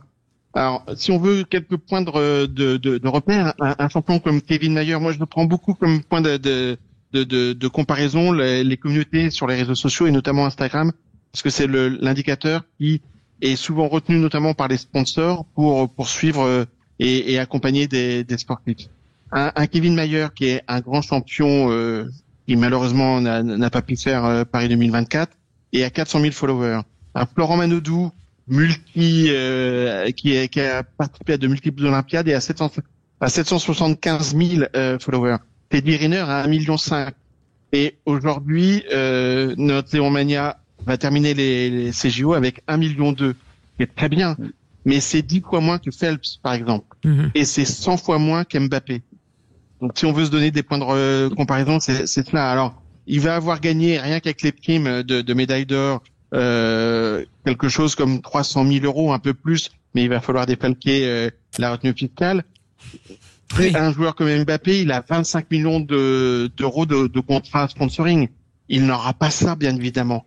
Et quand vous parliez tout à l'heure de son sujet pas de timidité, mais de réserve, des fois, quand on a les moyens, on peut l'organiser, on peut s'expatrier, pardon. Et organiser une vie avec une certaine distance avec le public, mais il faut en avoir les moyens. Et donc ça, c'est pas nécessairement toujours facile. La chance qu'il a, effectivement, je crois que Philippe Candeloro l'a évoqué, c'est qu'il va repartir aux États-Unis et qu'aux États-Unis, il sera plus protégé parce qu'il y a une forme d'anonymat. Maintenant, s'il veut monétiser, il va falloir qu'il entretienne sa visibilité. Alors, il va l'entretenir avec de la performance. Il va falloir qu'il l'entretienne aussi avec des marques qui vont l'exposer. On va avoir ce qu'on appelle du co-branding, c'est-à-dire les marques vont s'associer, vont chercher le transfert d'excellence que lui va représenter dans d'autres univers. C'est d'ailleurs pour ça qu'il est avec le groupe LVMH qui se veut excellent dans son domaine. Est-ce qu'il y a quelqu'un qui veut poser une question? Marion qui n'était pas d'accord, Marion, avec vous, Vincent. Il fait ses études aux États-Unis. Il est plus que connu aux États-Unis, donc il rentre pas dans l'animal là-bas. Déjà au campus. Mais on est moins envahissant peut-être avec la célébrité, avec le. Non, je sais pas. Ça dépend. Il y a des groupies là-bas, peut-être moins folding qu'ici, mais bon. Après, tout dépend de ce qu'il aura. Tout dépend de ce qu'il aura envie de faire. Est-ce qu'il aura envie de monnayer vraiment ses titres ou pas? C'est une vraie question parce que parce qu'il fait des études, il a des projets professionnels, il a peut-être pas envie d'être. D'un sportif à l'autre, il y en a qui font des démarches, qui embauchent un agent, qui etc. pour aller chercher du budget, clairement. Et puis il y en a qui sont pas là-dessus parce que ils ont aussi ils considèrent que le sport c'est du sport et c'est super, mais c'est pas le métier de demain et donc voilà, donc suivant le sportif, ça peut être très très différent. Et puis alors l'avantage, c'est que quand on est connu comme Léon Marchand, les sponsors vont venir sans doute tout seuls. Il y aura pas besoin d'aller les chercher. Les téléphones va sonner tout seul. Moi, je dirais il y a deux choses. Ce qui est paradoxal, c'est que parfois on peut avoir des gens qui ont des milliers de followers. Là, on parle de 700 000 followers. Mais combien de ces followers vont dépenser 10, 15, 20 ou 50 € pour aller voir une compétition de leur champion? Pas beaucoup, finalement. Donc c'est ça qui est paradoxal, c'est que les sponsors s'intéressent uniquement à ce nombre de followers qui est un petit peu ce qui appâte le sponsor, mais en fait dans une salle sur de l'événementiel, ce qui rapporte quand même beaucoup d'argent aussi, l'événementiel entre le merchandising, la billetterie, tout ça, finalement, ce sont pas ces followers qui remplissent les stades ou les piscines. Donc peut-être qu'on aura aussi plus de construction de piscines on va poser de 50 mètres, parce qu'aujourd'hui on parle beaucoup de bassins aquatiques, de bien-être et un petit peu d'apprentissage à nager, mais les 50 mètres de long, il y en a de moins en moins. Il y en a de moins en moins. Mais les marques comme LVMH cherchent pas forcément à ce que les suiveurs de Léon Marchand viennent le voir en piscine. Elles veulent que, par exemple, Léon Marchand va porter la dernière chemise LVMH, et du coup, il va poster une photo avec la dernière chemise LVMH, et forcément, il y aura des répercussions là-dessus. Avec des valises. Je suis d'accord aussi. Mais Vincent Chaudel, les marques, certes, mais les sportifs et les entités. Alors là, on parle d'un sport individuel, mais j'imagine que les dauphins du TOEC, et ça, c'est un sujet qui existe aussi. C'est le club d'origine de Léon Marchand, mais de tous les autres, c'est de pouvoir avoir des bassins suffisamment grands. Est-ce que il y aura un effet quelque part Léon Marchand pour la natation française, avec des communes, l'État, enfin des instances qui vont se dire, bah effectivement, on est un peu faible au niveau du nombre de piscines, on a un phénomène certes, mais on peut faire mieux. Alors il va y avoir un phénomène Léon Marchand, c'est-à-dire que on va le voir dans les inscriptions dans les écoles de natation. Ça c'est mécanique. À chaque Jeux Olympiques, il y a des sports comme l'escrime, le judo, la natation, qui ont un pic de demande, selon évidemment les performances des équipes de France, ont un pic de demande à la rentrée, et on a un phénomène en escalier, parce que entre ce pic de demande et la capacité d'accueil, d'encadrement, et aussi des infrastructures comme vous venez de l'évoquer, bah, ça varie, et donc il va falloir un temps entre le moment où les municipalités vont décider de construire de nouvelles bassins et le moment où ils vont être livrés. Et à ce moment-là, il y a de la déperdition en ligne. Ce qui est difficile aujourd'hui dans le sport, c'est monétiser pour les clubs et les fédérations pour les événements. Ce qui a été dit est tout à fait juste. Les followers s'intéressent à l'athlète lui-même, les sponsors à l'athlète pour faire le transfert. Mais pour aller réellement dans les salles ou dans les stades, c'est plus compliqué. Et donc, on a un phénomène qui est un peu particulier, c'est que ce sont les organisateurs des compétitions, les fédérations, les clubs qui créent, qui permettent d'exposer ces champions-là, mais ils n'ont pas nécessairement l'économie. On peut gagner de l'argent dans tout ce qui est image, et ça va être l'image des joueurs ou les droits télé. C'est plus compliqué au niveau des clubs et des organisations. C'est quand même un sacré paradoxe, cette situation. Je voudrais qu'on entende Sébastien aussi tout à l'heure, mais Philippe. Vas-y Sébastien, allez-y. Moi je crois qu'il va faire du bien déjà à la Fédération française de natation et justement aux clubs qui en découlent, parce que beaucoup de jeunes, et on le sait, après les Jeux, souvent on s'inscrit dans les clubs. Il y a beaucoup de clubs qui existent, et bon, effectivement, un manque de structure. Mais en attendant, il y aura pas mal de nouveaux licenciés qui iront prendre donc une licence dans les clubs de natation. Et c'est pas une mauvaise chose quand on sait que encore aujourd'hui, on ne peut pas proposer la natation à tous les niveaux de scolaires. Et il y a des vidéos, tout à fait. Le savoir nager qui est obligatoire. Qui fait partie du programme, qui est obligatoire, et en fait, on peut même pas y répondre. On n'a pas les moyens pour répondre à cette volonté ou cet objectif, je dirais, éducatif. Et ce qui fait que je voulais dire tout simplement que les clubs vont se voir grandir par ces nouvelles licences, et c'est pas un mal du tout. Après, il faut répondre aux besoins, et je pense que ça va permettre, effectivement, il y a le délai de livraison de certaines piscines, mais au moins de remplir certains bassins qui sont quelquefois par manque d'utilisation fermes ou très peu utilisés. Et je pense que là, les municipalités, même si c'est rude en termes de finances, je dirais, les clubs vont pouvoir fournir le reste. Il vaut mieux arriver avec des médailles et peser un poids médiatique certain pour certainement négocier dans cette histoire-là. Vincent Chaudel, il reste quelques minutes, mais je voulais avoir l'œil de l'économiste du sport que vous êtes. La réussite d'ores et déjà annoncée de ces Jeux, donc soit en termes de médailles, d'organisation, est-ce que finalement l'héritage sera pas de transformer toute cette belle énergie pour le mouvement sportif, ou alors on va avoir une énorme gueule de bois à l'arrivée? Alors l'héritage, c'est de faire que les Français fassent plus de sport. Ça va être certainement ça l'héritage, parce que contrairement à d'autres jeux, on n'a pas construit beaucoup d'infrastructures pour ces jeux. C'est d'ailleurs pour ça qu'on a un budget qui est relativement maîtrisé et maîtrisable. Donc ça va être un héritage plus immatériel et malheureusement pour les Jeux Olympiques, on risque de pouvoir le constater que dans 10 ou 15 ans. Mais si les Français faisaient plus de sport, on pourrait économiser jusqu'à 5 milliards de dépenses publiques en santé publique. Donc oui, ça c'est très important. Maintenant, quand on parle de la natation, le problème c'est qu'une piscine, c'est toujours un coût. Rares sont ceux qui arrivent à gagner de l'argent dans l'exploitation de la piscine. Donc vaut mieux avoir d'un point de vue économique, vaut mieux avoir beaucoup de champions en judo parce qu'on peut faire rapidement un dojo.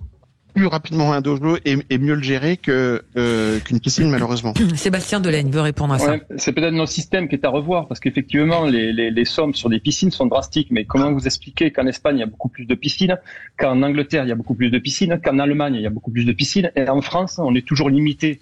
Il y en a beaucoup qui veulent nager, mais qui sont obligés, en club, par exemple, et qui sont obligés de faire 40 km aller, 40 km retour. Donc, comment on n'arrive pas à pallier à ces besoins-là? Moi, c'est la question que je vous pose. Enfin, je vous pose pas vous en tant que que je pose à tout le monde, au système français, quoi. Déjà, moi, je peux parler un peu aussi pour notre paroisse, parce qu'en fait, il faut savoir qu'une patinoire accolée à une piscine aujourd'hui peut apporter une économie d'environ 200 000 € à l'année de coûts énergétiques.